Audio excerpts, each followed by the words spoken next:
Today is March 16.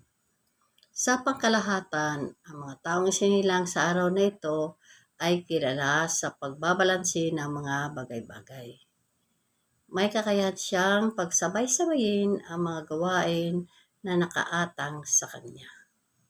Para sa kanila, ang pagpapanatili ng balanse sa kanilang buhay ang natatanging lihim para makamit ang inaasam na tagumpay. Sadyang kagawian na rin nila na balansehin ang lahat ng bagay. May kapangyarihan din sila sa pamumuno na kadalasan ay nagreresulta sa ikakatagumpay ng isang proyekto. Hindi magiging madali sa mga taong ito ang ipakita ang passion sa mga bagay na kanilang pinaniniwalaan.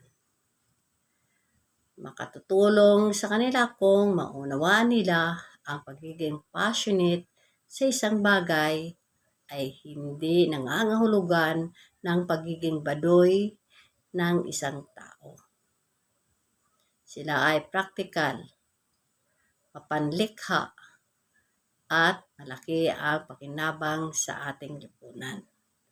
Samantala, ang mga ugaling hindi mo magugustuhan tungkol sa kanila ay ang pagiging paiba-iba, maloko, at masyadong mapangarap.